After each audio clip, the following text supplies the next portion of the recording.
اللہ سبحانہ تعالیٰ کی عبادت کے لیے جو سب سے پہلا گھر بنایا گیا وہ خانہ کعبہ ہے جو مکہ مکرمہ میں ہے۔ حضرت آدم علیہ السلام کے زمانے سے یہ گھر عبادت اور عزت و احترام کا مرکز رہا ہے۔ مسلمان کعبہ کی طرف رخ کر کے نماز ادا کرتے ہیں اور اس کا طواف کرتے ہیں۔ خانہ کعبہ اللہ کی بڑی نشانیوں میں سے ایک عظیم نشانی ہے۔ حضرت نوح علیہ السلام کی قوم پر آنے والے طوفان کی وجہ سے خانہ کعبہ کی دیواریں گر گئی تھیں۔ اللہ سبحانہ تعالیٰ نے حضرت ابراہیم علیہ السلام کو وحی کے ذریعے خانہ کعبہ کی بنیادوں کی نشاندہی کر دی۔ چنانچہ انہی بنیادوں پر حضرت ابراہیم علیہ السلام اور ان کے بیٹے حضرت اسماعیل علیہ السلام نے خانہ کعبہ کی دیواریں بلند کیں۔ حبشہ کے بادشاہ نے ابرہہ کو یمن کا گورنر مقرر کیا۔ ابرہہ نے یمن کے علاقے صنعاء میں ایک خوبصورت اور بڑا گرجا گھر بنایا، جس کو بنانے کا مقصد یہ تھا کہ لوگ خانہ کعبہ کے بجائے اس کے گرجا گھر میں عبادت کے لیے آیا کریں۔ یہ بات اہل مکہ اور دیگر عرب قبائل کو بالکل پسند نہ تھی، لہٰذا انہی لوگوں میں سے ایک شخص نے ابرہہ کے گرجا گھر میں گندگی پھیلا دی۔ ابرہہ کو بہت غصہ آیا۔ اس نے سوچا کہ جب تک خانہ کعبہ موجود ہے لوگ اس کے گرجا گھر میں عبادت کے لیے نہیں آئیں گے۔ ابرہہ نے ایک بہت بڑی فوج جمع کی اور چند لمبے چوڑے طاقتور ہاتھی بھی اپنے ساتھ لیے۔ اس وجہ سے اس واقعے کو اصحاب الفیل، ہاتھی والے کے نام سے ذکر کیا گیا ہے۔ ابرہہ اپنے اس لشکر کو لے کر مکہ مکرمہ کی طرف روانہ ہوا۔ اس کا ارادہ معاذ اللہ خانہ کعبہ کو ڈھانے کا تھا۔ مکہ مکرمہ پہنچنے سے پہلے ابرہہ نے اہل مکہ کے پاس پیغام بھجوایا کہ اس کا ارادہ صرف خانہ کعبہ کو ڈھانے کا ہے اور وہ اہل مکہ سے جنگ نہیں کرنا چاہتا، لیکن اگر انہوں نے اس کا راستہ روکنے کی کوشش کی تو وہ ان سب کو برباد کر دے گا۔ مکہ مکرمہ کے قریب پہنچ کر ابرہہ کے سپاہیوں نے اہل مکہ کے کئی اونٹ اور مویشی پکڑ لیے۔ ان میں سے 200 اونٹ آپ صلی اللہ علیہ وآلہ وسلم کے دادا حضرت عبدالمطلب کے بھی تھے۔ حضرت عبدالمطلب قریش کے سب سے بڑے سردار تھے۔ وہ ابرہہ سے ملاقات کرنے اس کے پاس پہنچ گئے۔ ابرہہ انہیں دیکھ کر بہت متاثر ہوا۔ وہ اونچے قد، نہایت خوبصورت اور باوقار شخصیت کے مالک تھے۔ حضرت عبدالمطلب نے ابرہہ سے کہا کہ تم نے جو 200 اونٹ پکڑ لیے ہیں وہ واپس کر دو۔ ابرہہ نے اس کی بات سن کر بہت تعجب کا اظہار کیا اور حیران ہوتے ہوئے کہا کہ میں تو سمجھا تھا کہ آپ مجھ سے خانہ کعبہ کو نہ گرانے کی بات کریں گے، جبکہ آپ نے صرف اونٹوں کی بات کر کے مجھے مایوس کیا ہے۔ حضرت عبدالمطلب نے جواب دیا کہ اونٹ میرے ہیں، اس لیے میں نے تم سے اپنے اونٹوں کی بات کی ہے۔ خانہ کعبہ اللہ کا گھر ہے اور وہ خود ہی اپنے گھر کی حفاظت فرمائے گا۔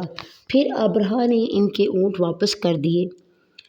ابرہہ سے ملنے کے بعد واپس آ کر حضرت عبدالمطلب نے اہل مکہ کو پہاڑوں پر چلے جانے اور شہر مکہ کو خالی کرنے کا حکم دے دیا۔ وہ خود خانہ کعبہ کے دروازے کا کنڈا پکڑ کر اللہ سبحانہ تعالیٰ سے دعا کرنے لگے کہ اے اللہ اپنے گھر کی حفاظت فرما، ابرہہ اور اس کے لشکر سے اپنے عزت والے گھر کو بچا لے۔ دعا کے بعد حضرت عبدالمطلب اپنے ساتھیوں کو لے کر آس پاس کے پہاڑوں پر چڑھ گئے۔ ابرہہ نے خانہ کعبہ کو ڈھانے کے لیے ایک بڑا لشکر تیار کیا جس میں ہزاروں سپاہی اور کئی ہاتھی بھی تھے۔ وہ خود بھی ایک بڑے طاقتور ہاتھی پر سوار ہوا اور لشکر لے کر مکہ کی طرف چلا۔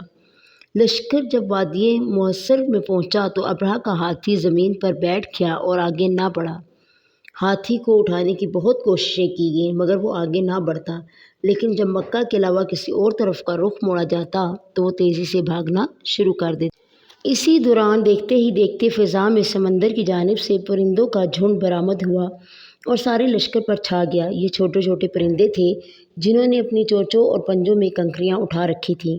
ان پرندوں نے اللہ سبحانہ تعالیٰ کے حکم سے یہ کنکریاں ابرہہ کے لشکر پر پھینکنا شروع کر دیں۔ جس کسی کو بھی کنکری لگتی وہ پگھل جاتا، اس کا گوشت جھڑ جاتا اور بالآخر وہ مر جاتا۔ پورے لشکر میں بھگدڑ مچ گئی اور سب کافر ہلاک ہو گئے۔ خود ابرہہ کا بھی برا انجام ہوا۔ اس کی انگلیوں کے پور جھڑ گئے اور صنعاء پہنچتے پہنچتے اس کی حالت بگڑ گئی۔ پھر اس کا سینہ پھٹ گیا، دل باہر نکل آیا اور وہ مر گیا۔ باقی لوگوں کے بھی جسم کے اعضاء اسی طرح بکھر گئے جیسے کھایا ہوا بھوسا ہو۔ اہل مکہ نے سارا منظر اپنی آنکھوں سے دیکھا اور یاد رکھا۔ اس واقعے کی وجہ سے اس سال کو عام الفیل، ہاتھیوں کا سال بھی کہا جاتا ہے۔